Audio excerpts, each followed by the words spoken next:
E major, Sinfonia, again, for those of you who are new to this series, practicing together with you means really I'm playing these from scratch. I've never played these Sinfonias before.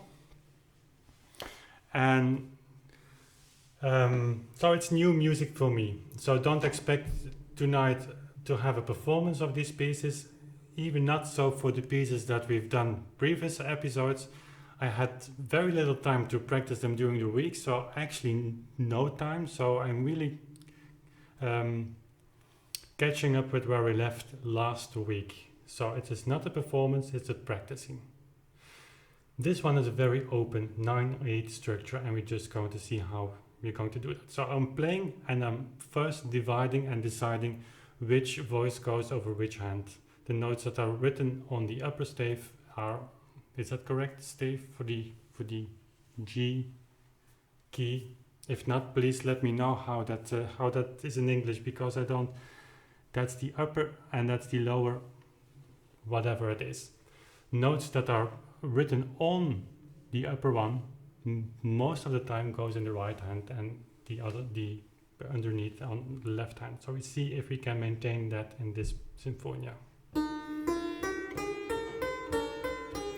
So here we are with this G sharp and then B. That's really, really awkward. I will just change the position of the keyboard here a little bit for you. Might be better like this. So this is awkward because I have my first finger on the G sharp, and I really don't like that because the second finger is going very deep. So this might go in the left hand anyway. So like that. Let's see. There's a jump, but that's no problem. That's the part of the exercise. That's not so complicated either.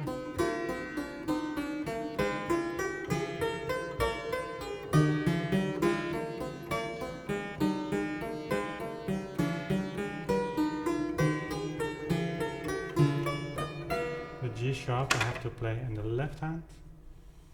No other solution.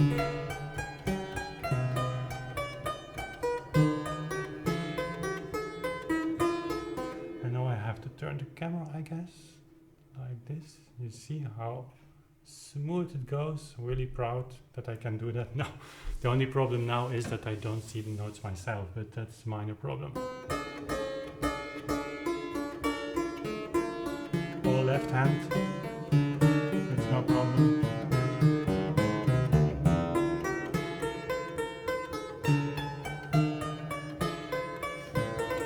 Okay, let's start with that.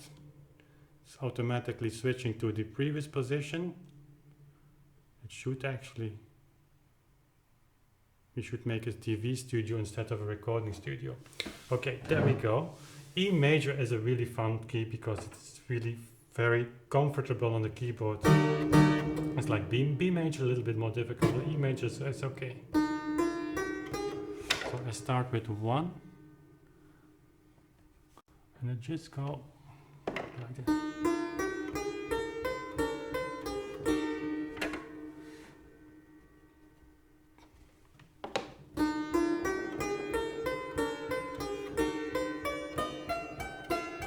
So I jump from the A to the B with the same finger, which is not a problem. And actually, let's try.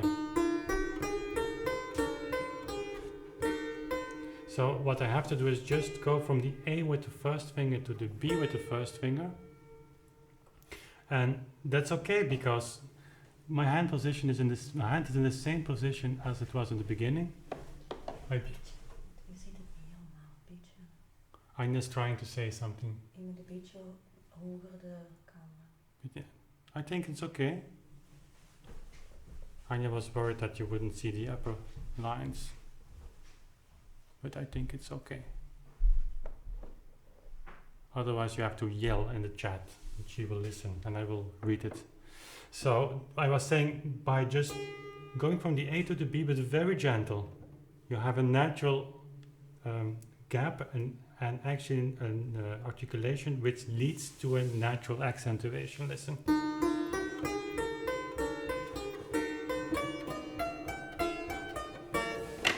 Here the same same thing.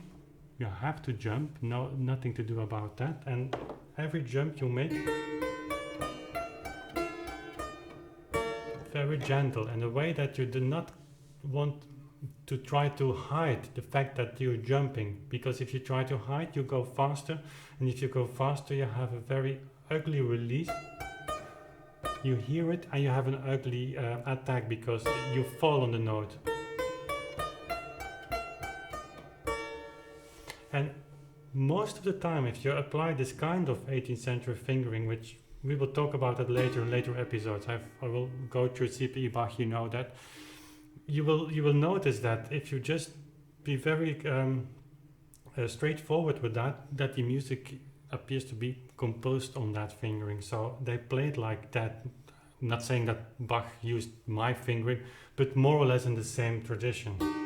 So it always works in your favor, and the better your fingering is, the more it applies to the music, the less you have to do when you're playing. So here in the left hand, I think I start with the 4, then I come on the 1 on E, and then I just go to 3, not to 2, because I want to have my second finger on the G sharp and not the first one. I make a jump here to the first finger. Should I do that? Yeah, that's a little bit tricky. 3, 1.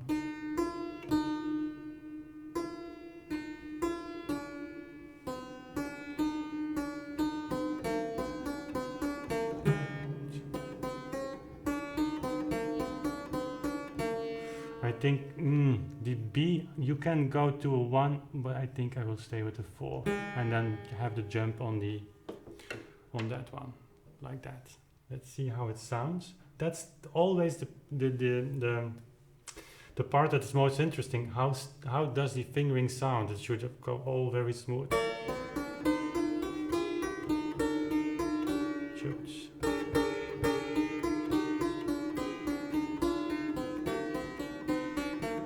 I have the first finger on the B. I don't know if you've seen it. I leave it like that. And then the right hand, she appears to be very, very easy, and it is. And you can just, I don't know if you see that here in this view, with my right hand, I can just shift fingers and do whatever I want because it always will fit, but I will not do that. Typically with a figure like this, also when it's written out, I will write the fingering out because I want to have it very clean and not to change fingers while I'm playing. Listen, also I change from third finger D sharp to third finger C sharp, which gives an accent, but it's no problem with it because it's a syncopation. 1, 4, and then fingering always needs testing. So within a few days I can change things. And making fingerings with one hand can lead to necessary change later when you play with both hands, because both hands together, that's another feeling. And this is great in E major. Watch.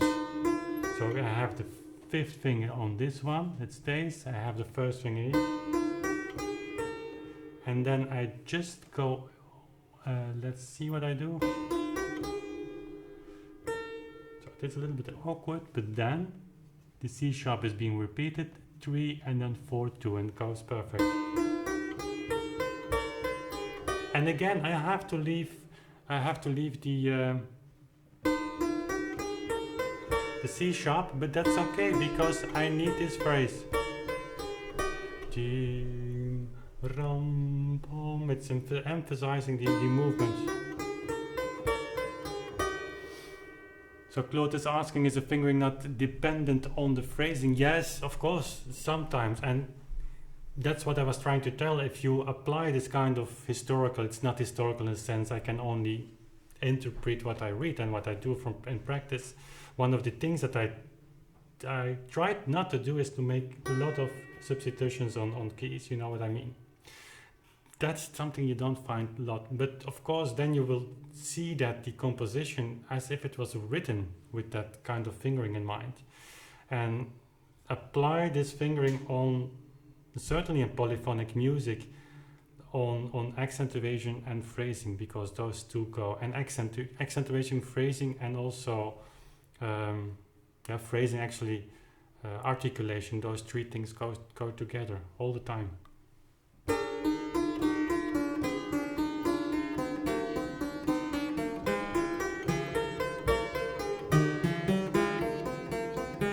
We start with 5. So it's not always clear what finger you should take the best to begin with. Sometimes it doesn't matter. Sometimes you have more options, of course.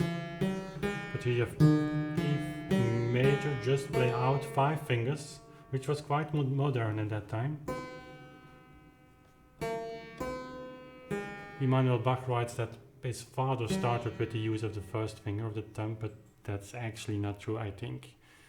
He must have seen that in northern Germany when he went to Lüneburg and Hamburg. But he applied it, of course, in a much different way. And then I changed finger here, so 3.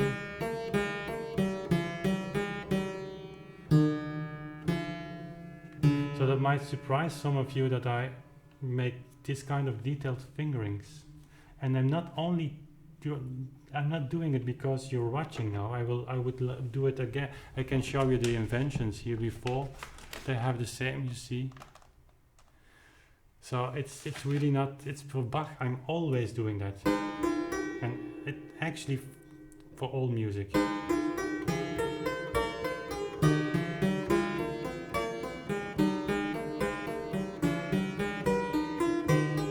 Here I have to jump and with the second finger, and I just go.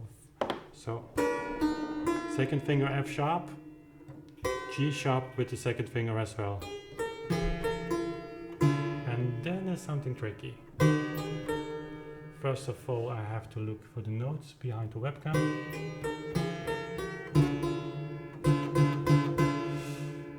There I have the F sharp in my first finger, and then I could go to 4 because it's a new fragment, it's a new theme. It's not really theme, yeah, it's kind of theme entrance. But the C's of course start to the previous bar. And the F sharp goes, so you have this.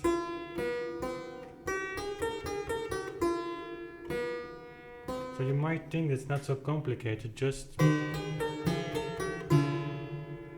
I will not shift fingers on the C sharp here. My 5th finger is on the C sharp. For the second finger it's too far because I need to hold down the F sharp.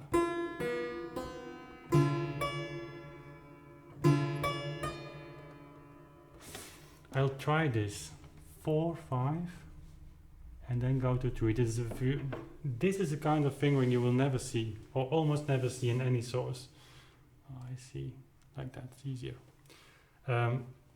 But this kind of music was in that time really difficult. So if you read C.P.E. Bach or Gottlob Tuck, they most of the time not talking about this level of difficulties. Might sound surprising to us today, because we learn that this is music school music. You start with the inventions, go to the Sinfonias, but it's actually very difficult music. You don't hear them very often on a concert, and that says something.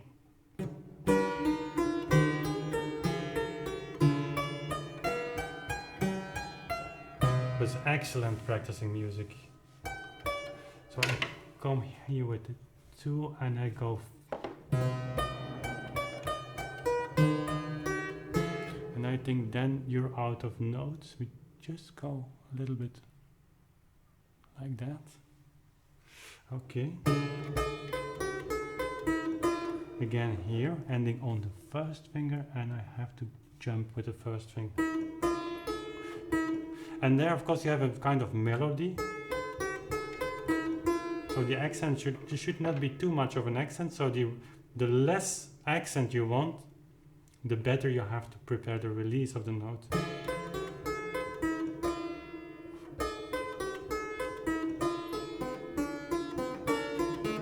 that's a guideline.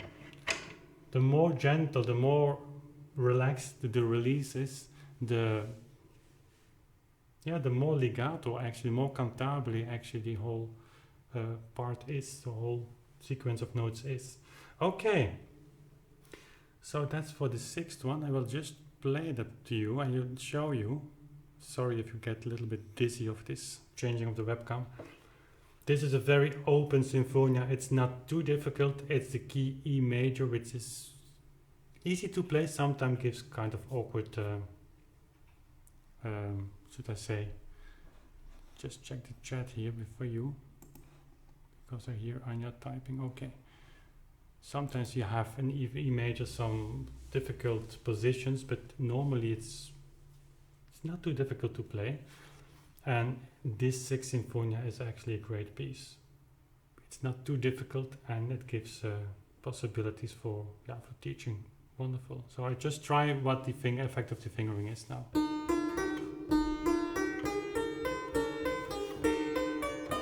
forgot one.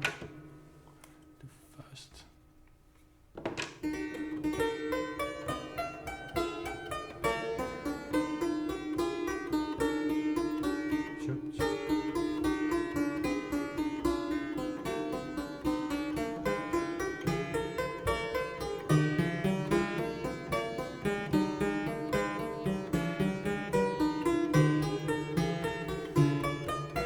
And now I've done something different than I've written.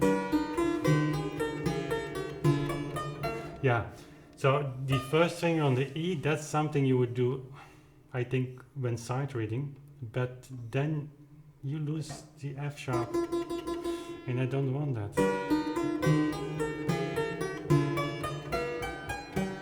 Let's see if it makes a difference. So, like I've written now.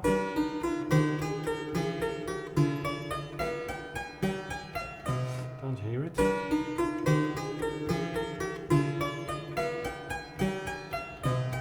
Yeah, and now with the E, with the first finger on the E.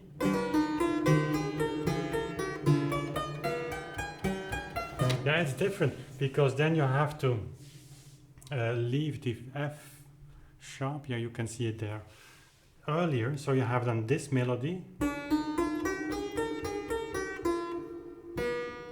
which is possible, but I wonder if Bach,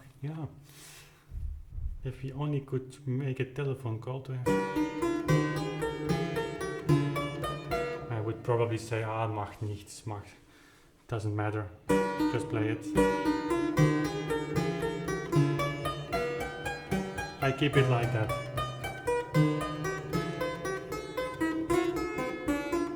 Okay, so I will finish that for next week and we'll practice that together. And then I will change my TV studio out equipment again, switch to my beautiful first template here. There you have it. And now we're going to play. So you have more notes to read. They're smaller. Sorry for that. There is a link in the description box for those of you who would like to have the PDFs of this score. Okay, last week we have played the first one extensively. I just played for you once more. This is an incredibly, actually an insane piece if you look at that piece in detail. And I will make a video on this. All the theme entrances and the opposite theme entrances is really mind-blowing. And the funny thing with Bach is if you don't know that and you just emphasize a little bit the beginning of each theme entrance, then you don't hear it, but it's very pleasant to listen to. Okay. Try to play the first one.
have a red sign from YouTube that the video output is low. I hope you don't notice anything else than just a little bit of lagging in between the reality and maybe 10 or 15 seconds.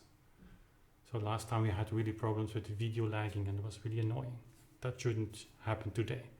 Okay, that's a really mind-blowing piece, that first Sinfonia. And you shouldn't play it too fast. Certainly not faster, I think, than I do, because it's over in 20 bars or something. 19, 16, 17, 18, 19, 20, 21. And if you play that too fast, it's over because you have, before you have even noticed its beginning. Okay, there we have the second one, which is a completely different piece, 12/8. I will try to play it very slow, and let's say I try to play it because when practicing, you speed up to the right, what you think is the right tempo. I shouldn't do that, so I try to stay in a steady, slow tempo.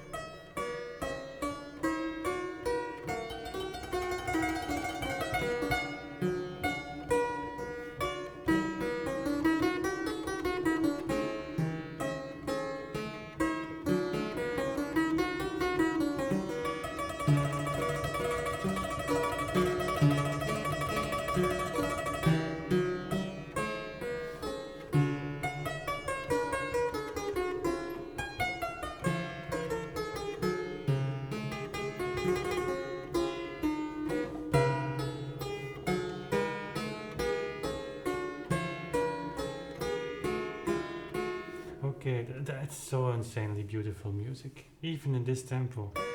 And if I play slower, if you practice slower, you should try to play it as cantabile as you can. It's so nice to do. And I'm adding trills because it's fun. I'm practicing them because you play slow, you have time to make the trill beautiful, and this is a kind of piece that can have some more elaboration, I think.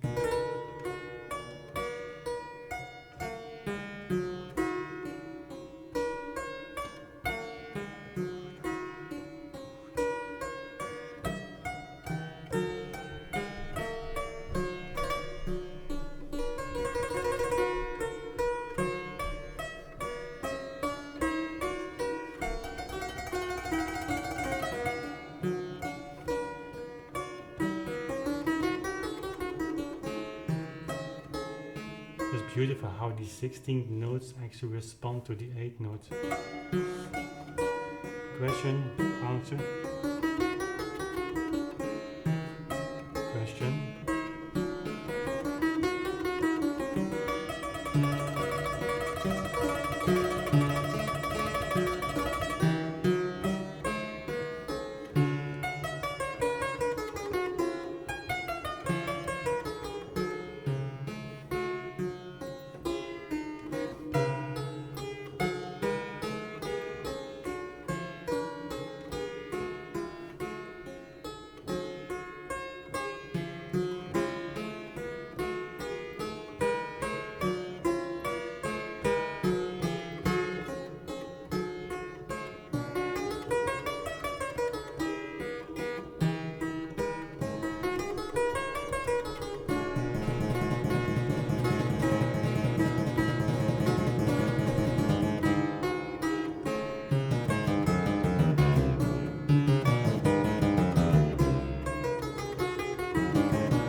beautiful moments in music history, I think.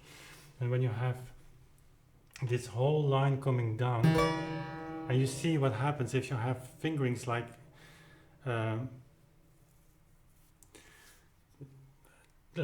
made carefully and practice them, you kind of forget the notes, and you're going into the room where the interpretation starts. The effect, I'm looking for the effect. I'm just experimenting sometimes with accents and and enjoying the music actually. But this is so beautiful. These 4 bars are really insane actually. Listen to the motive, dee-dum, bum, dee-dum, and then starts in the bass, and it goes up, up, up, up. And it never happened before so long. So the 16th notes are not interrupting anymore, or not making a bridge like here, but they're just singing together with dee-dum, bum. Maybe it shouldn't even be much faster than I'm playing now. And it goes up really with no bass. But then the entrance of this F, it's so, and then the C in the bass, it makes it a little bit of a 4/6 chord, if that's correct in English, which gives kind of unrealistic feel. But that after,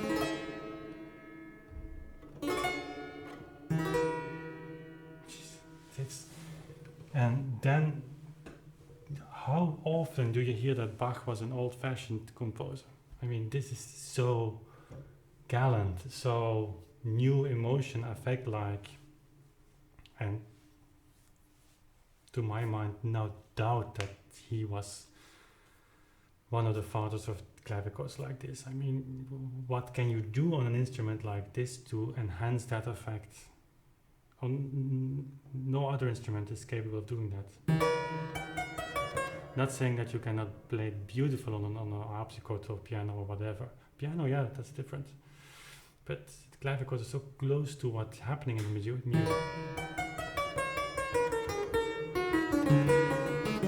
It's difficult here.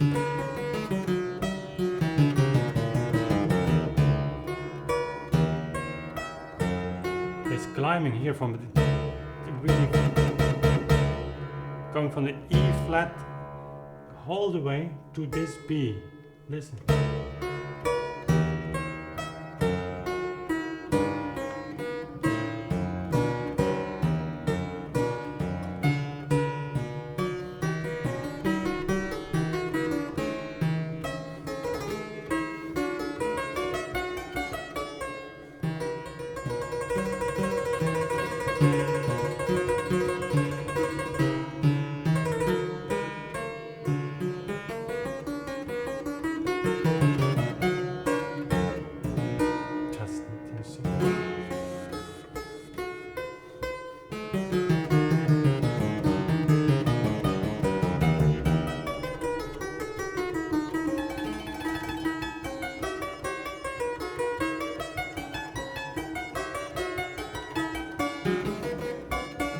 And now I'm going to play wrong notes because I'm trying to let the notes go, and I'm not ready yet for that.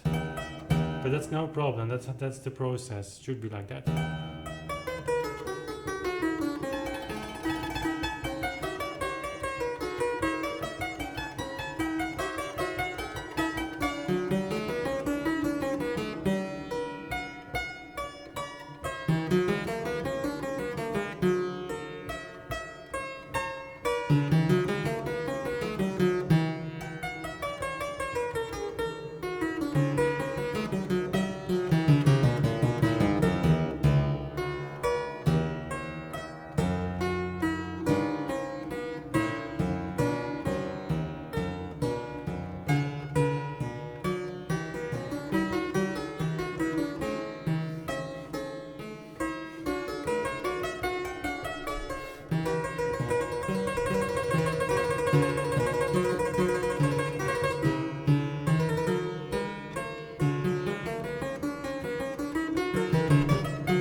So there are many things that need to find balance now.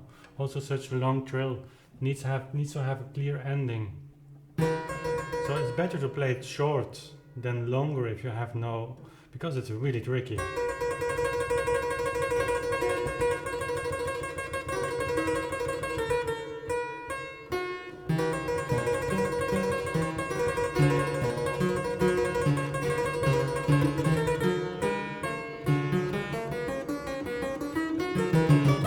And this high G as well. That's, and suddenly there is the sunshine.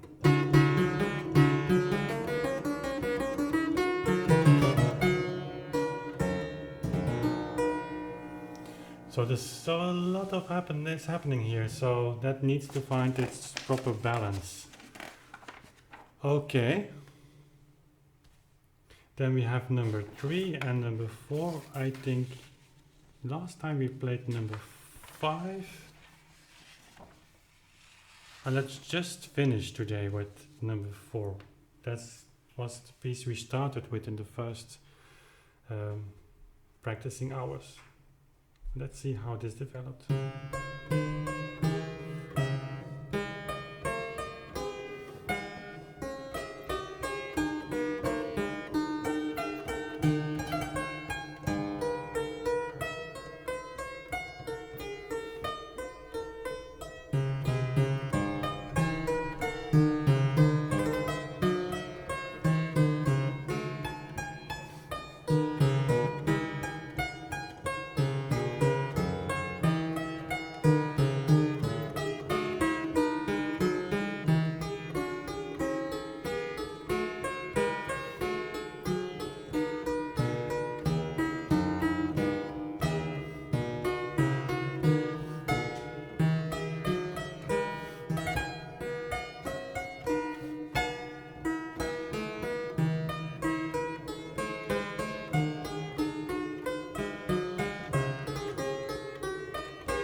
This is really a dense piece. So much is happening here. Do it a little bit slower.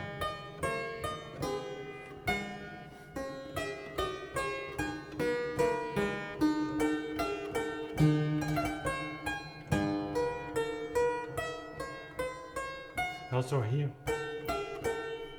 the reason that it didn't sound very cantably was that I just wasn't relaxed enough.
Was written there.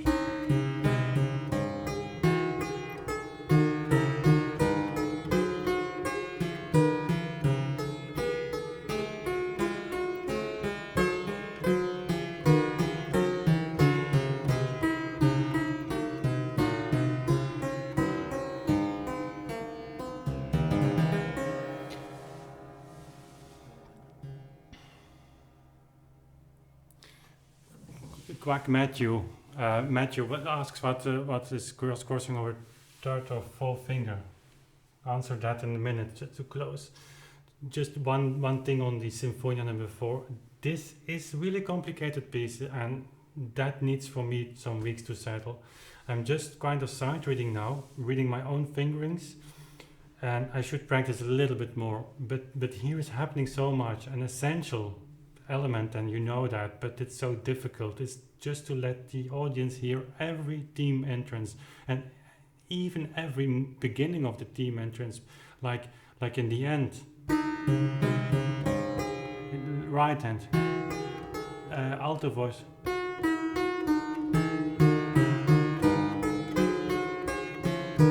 bass,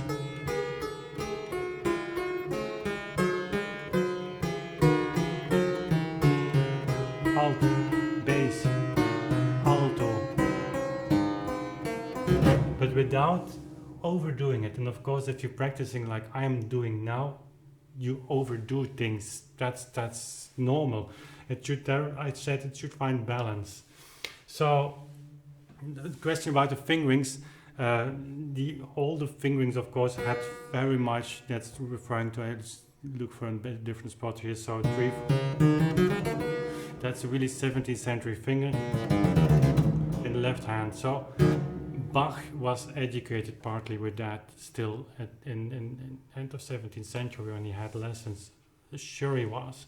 I do think, however, that these newer fingerings with this playing the scales like we do today, still, and you will find in C.P.E.Bach pages and pages and pages with fingerings for playing scales, and there you find also these old fingerings. So with the normal keys, so to say, C major, F major, not too difficult keys, you will find also with C.P.E.Bach, even in 1753, the really old fingering, and Bach used that. It sometimes is very handy in his music, and it gives a very nice articulation.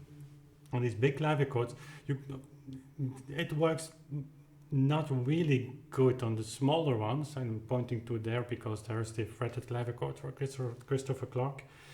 That's almost the only way to play. Terms on playing the scale with the modern fingering of the Bach finger, the keys are much shorter, and the upper keys are much. It's difficult to go in between, which is actually also not meant to be. Certainly on a clavichord, shouldn't do that. So this 3/4, 3/4, I do use that actually also with Bach. Not on purpose, but sometimes it's technically very, very handy to do, and certainly in the older works you can use it. It was part of his education, and partly he changed fingerings. And C.P.E.Bach, I think, is right about that, but he overstates the importance of his father in that respect. J.S.BACH, in my mind, really collected all that he could from existing traditions, and don't forget, like Pachelbel, he was very much influenced by Pachelbel through his brother, Christoph Bach, who studied there. And he had probably at age 15 already played the same pieces as his brother did with Pachelbel. But then he moved to Lüneburg, where he, of course, met Böhm, and he went to Hamburg to see Reinken. And Reinken is, of course, the Zwilling tradition through Scheid and Scheidemann. But if you play music by Böhm and Reinken, that's already with modern, what we call Bach fingering. And he must have seen it there, and he was, of course, a genius, and he collected all of that in his head and made something new and unique with that. So fingering, that's really important and really interesting as well. And again, with the C.P.E.Bach and Pieces series, that's on hold. I just don't have the time for that now to prepare. I'm preparing that, but I want to have at least 30-40% of that series prepared before starting with that. But it's coming. Now we're working full time with the I pressed the wrong button here.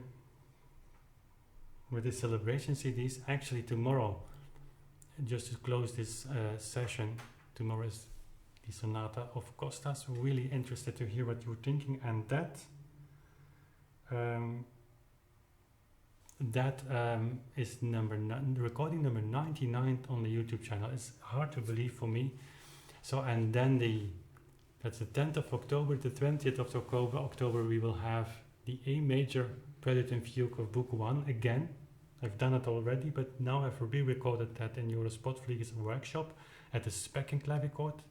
I didn't listen to it actually, but I hope that will be a fine and nice recording to give you a comparison with my instrument. So the Specking clavichord is 7043. It's a more Swedish style. They say it is a student of Silbermann, but now they're not very sure about that, but it's in the Saxon style. And one way or another related to this instrument, but sounding different, and it's also a copy. This is not a copy of an instrument. And that's video number 100. And then the book should be ready, and the selection of the CDs should be ready, and I'll come back to you with that. So it's a lot of work as an excuse why the CEST in Pieces series has not started yet. So, okay. So the 6th one will be ready next week. We'll start with that, play some other pieces, and we continue just with this practicing hours until we have all 15 Sinfonias. And of course, as a final live stream, maybe 3 or 2 live streams, we will together make the recording of these pieces for YouTube. And I actually plan to re-record the inventions and to make a proper recording of the Sinfonias. I mean, a proper recording with one microphone position, so I can have a CD with the inventions and Sinfonias somewhere next year. Okay, that was all for today. If there are no questions left, I wish you a good night and see each other next week again. You know, on Saturday this live stream will go online. If you have suggestions or you have noticed something during the session, please let me know. I try to correct as I try to improve this technical TV studio environment every time we have a live stream. So, okay, have a nice night, and we see each other and hear each other and read each other very soon again. Bye.